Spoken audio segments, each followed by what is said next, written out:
Bonsoir à toutes et à tous, bienvenue dans C'est dans l'air l'invité. Il s'est fixé un objectif, trouver le moyen de concilier la fin du monde et la fin du mois, d'accorder l'écologie politique et l'héritage du socialisme au moment où le président Macron parle de sobriété et de grands basculements. Jean-Luc Mélenchon est mon invité. Bonjour. Bonsoir, mais je n'ai pas l'intention de réconcilier la fin du monde, j'espère qu'elle n'ait pas lieu. Et la fin du mois, on va en parler. La fin du mois, c'est-à-dire que la lutte contre ce qui contribue à la fin du monde des humains, ça ne sera jamais la fin du monde de la planète, est la même lutte que celle à propos de les fins de mois, c'est-à-dire du partage de la richesse pour que les gens puissent vivre dignement. Vous savez, on ne rend pas les gens plus conscients quand ils sont enfermés dans la survie.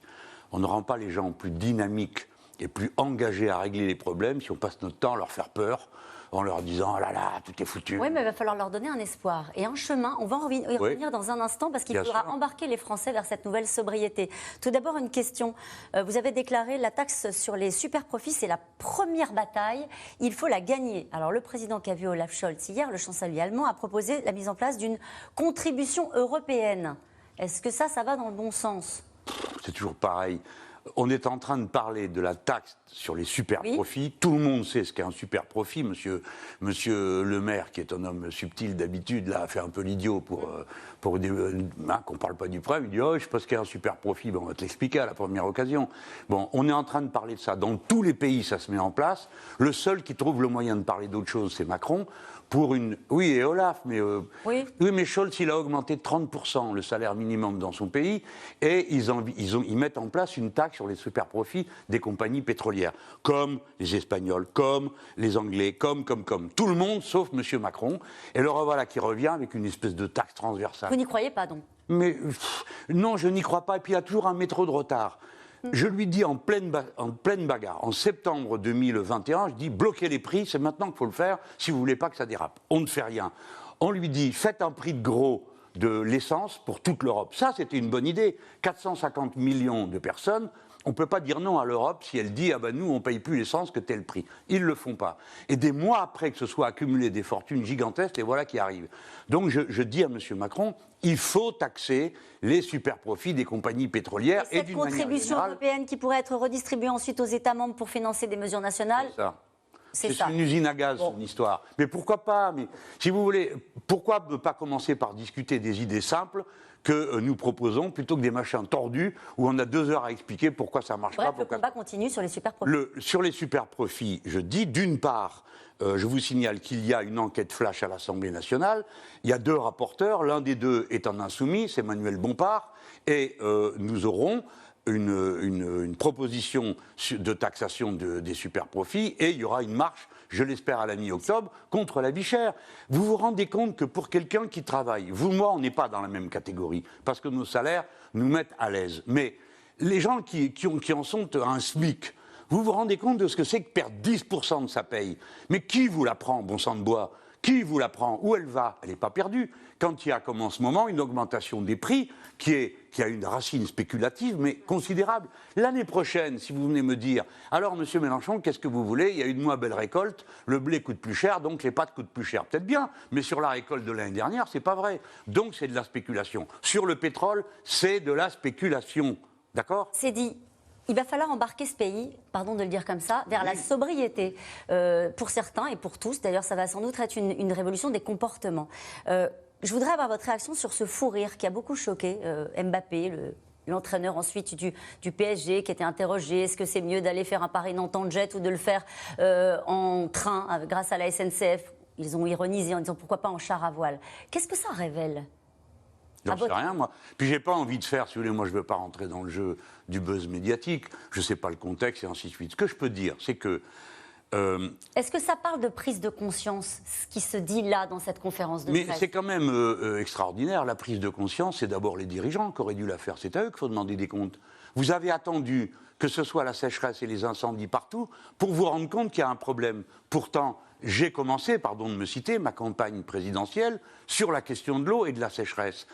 On a alerté, ils n'ont rien fait. Maintenant, là, tous les météorologues de France et de Navarre disent qu'il va y avoir un événement méditerranéen, toute l'eau qui s'est évaporée va retomber d'un coup. Qu'est-ce qu'ils font ? Rien. Vous allez voir. à nouveau, on va être pris de court, on ne va pas savoir, et on va prendre qui en otage, qui on va culpabiliser, les Français. Ça veut dire que ce n'est pas aux Français de faire l'effort. Quand on dit 19 degrés dans les bâtiments, baisser la clim, quand on va dire consommer moins, faire de l'abondance, c'est pas aux Français de faire l'effort. Bien sûr, mais il y en a marre de voir qu'on demande toujours l'effort aux mêmes.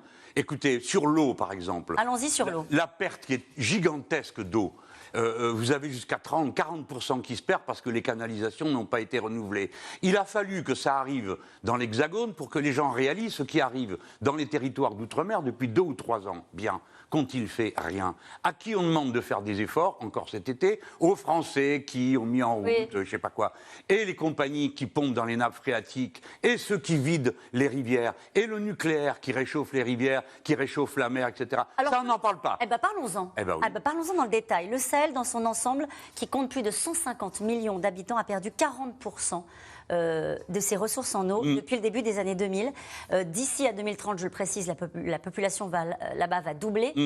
Comment on répond à ça? Ah ben, il faut travailler. Hein.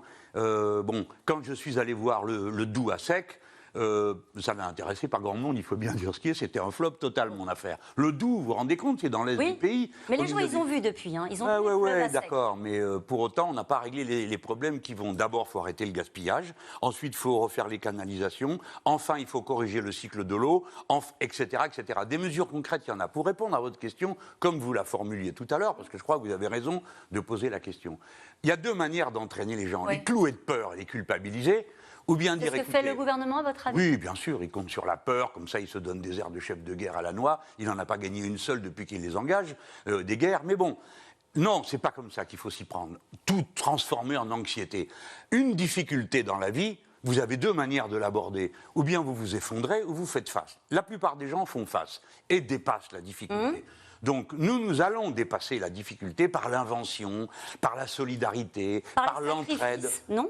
Mais quel sacrifice, C'est un mot qui a été utilisé en cette rentrée. Ça va être plus compliqué. C'est ça. Il faut se serrer la ceinture. C'est toujours les mêmes qui se serrent la ceinture. C'est toujours les mêmes qui font des sacrifices. Mais essayons de réfléchir au choc que va recevoir le pays. Vous vous rappelez quand il y a eu le confinement pour la Covid, hein, on a pensé à tout, sauf à la conséquence psychologique. Je pense qu'à l'époque, les psys nous alertaient en disant « vous vous rendez pas compte, c'est ça le plus grave ». On a dit « oui, bon, d'abord on s'occupe de la survie ». Cet hiver, on va éteindre les boutiques, d'accord? Oui, les enseignes, pour faire des économies. C'est bien la sobriété. Et évidemment, j'en suis partisan. Parce qu'il n'y a pas de progrès possible sans sobriété. Il faut arrêter le gaspillage que tout ça a représenté. Bien. Pas la décroissance, la sobriété. La sobriété, mais la décroissance, elle va de soi. Il y a des choses qui doivent décroître. Par exemple, l'industrie nucléaire, il faut qu'elle décroître jusqu'à s'arrêter. Par contre, la construction de digues qui marchent avec le mouvement de la mer, la machine existe, elle est dans la rade de Brest, ça va falloir que ça croisse.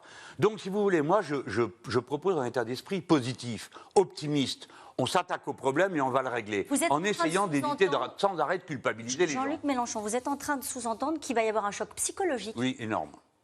Mais écoutez, nous avons la société telle qu'elle est, on peut dire l'ère moderne, a privilégié par-dessus tout un sens. Hein, ça peut vous paraître un peu abstrait, mais vous allez voir. Allez-y. C'est la vue. On voit. Oui. Et c'est vieux, ça date d'il y a un moment. Hein. Tu as vu et tu as cru, heureux ceux qui n'ont pas vu et qui ont cru quand même. Bon, c'est pas d'aujourd'hui. Mais il y a tout le rabougrissement de l'être humain, c'est-à-dire l'appauvrissement de ses moyens d'entrer en contact avec le monde, s'est aggravé dans l'ère du capitalisme parce que beaucoup de choses ont été éliminées. Je vous donne un exemple qui va conduire à une lutte transversale, sociale et écologique, le silence. Les animaux... Vous faites l'apologie du silence? Oui, les animaux... Je parle comme les animaux crient. Bon. Les animaux ont besoin du silence dans le paysage sonore pour que leurs cris passent. Car une partie de leurs cris n'ont de sens que par les parts de silence qu'ils intègrent. Les êtres humains ne peuvent pas vivre dans le vacarme. Oh. Bien. Nous avons donc un intérêt tous à respecter l'univers sonore et à parler des passoires acoustiques. On parle des passoires thermiques tous les jours, mais les passoires acoustiques. C'est un martyre pour les gens de vivre dans le bruit. 87% d'entre eux considèrent que c'est devenu, le silence, un matériau rare pour les riches. Quel est le rapport avec le choc climatique, choc qu'on va... C'est la même chose. Affronter les problèmes en les regardant sans peur. Parce qu'on va trouver des solutions techniques, on va trouver le moyen de dépasser, on va en parler, on va mettre les choses... Ça prend du temps? Ben oui, on ne peut pas tout régler en 5 minutes. Hein. Faut pas vous imaginer. Donc, on dit aux Français, du coup, pendant les 3 mois qui viennent, on va vous aider à subventionner des énergies fossiles. Parce qu'il faut aider et vous en avez ouais. besoin. Ah ouais, bon, non, ça c'est pas une bonne idée. Mais pourquoi il faut du temps? Pardon, de vous dire que les dégâts qui ont été faits sont considérables. La Terre a mis 3,5 milliards d'années à constituer la couche de terre qu'il y a dessus. D'accord? En 35 ans, ils en ont fait perdre 50% de la fertilité. Et alors vous croyez qu'on va arriver et dire, allez, on répare? Très bien, on commence à réparer, parfait, on arrête les glyphosates d'en foutre partout. Parce qu'on a mis des pesticides, ils sont allés dans la rivière c'est de l'eau, vous ne pouvez plus la boire. Il faut vous rendre compte de la situation, les gens, parce que vous n'avez pas fini d'être confrontés à un sacré problème. 60% de l'eau potable est dans une dizaine de pays. 40% des gens sur toute la planète vivent sur des fleuves qui appartiennent à 2 pays. Vous nous annoncez la guerre de l'eau. Mais oui, le Figaro a fait un repérage que je trouve superbe de 13 conflits dans le monde qui vont être directement liés à l'eau. Alors après, on peut raconter ce qu'on veut, mais les gens, quand ils ne peuvent pas se passer de boire, il faut comprendre ça.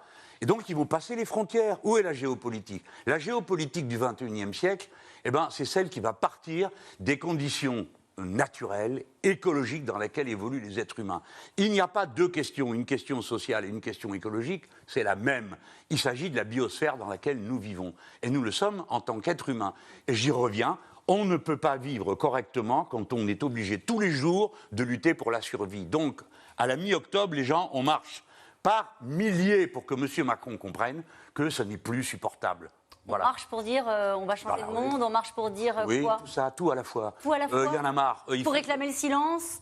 Oui, mais pourquoi pas? Mais écoutez, ne le prenez pas à la blague. Mais pas du tout. C'est grave tout ça. Bon, et en même temps, on va l'aborder un peu avec le sourire. Vous savez, dans la vie philosophique des êtres humains, il y a 2 grandes bornes. Rabelais au XVIe siècle, le rire est le propre de l'homme. Baruch Spinoza au XVIIIe siècle. On essaie de terminer. Prenez-le avec le sourire, mais avec la conscience ouverte. Si vous ne changez pas tout, vous ne changerez rien. On peut terminer sur un C'est un sourire ordre ou pas? On révolutionnaire. peut terminer sur un sourire? Allez-y. J'essaye, je veux être remplacée. Je ne sais pas ce que c'est. C'est Vous voulez être remplacée, Madame Roux? C'est ce que vous auriez dit à un reporter, mais bon. Oui, je réponds n'importe quoi pour qu'on me foute la paix. D'accord, voilà. Donc bon, c'est n'importe pourquoi pas. Mais ça n'a pas de sens. C'est une prétention de journaliste à prédire l'avenir. Moi, je ne sais pas si tout à l'heure, en sortant, je suis mort. Bon, alors je ne comprends pas la question. 2027, c'est loin. Allez. Vous vous rendez compte, dans 5 ans? Non, prenons le tout de suite. Le tout de suite, il faut tout changer pour que le détail change. Rappelez-vous de ça. Vous ne changerez pas par morceaux un système qui repose entièrement sur l'égoïsme social. Allez, un peu de courage. Merci beaucoup, Jean-Luc Mélenchon. Je rappelle que c'était votre rentrée politique sur le plateau de C'est dans l'air l'invité. Je vous remercie.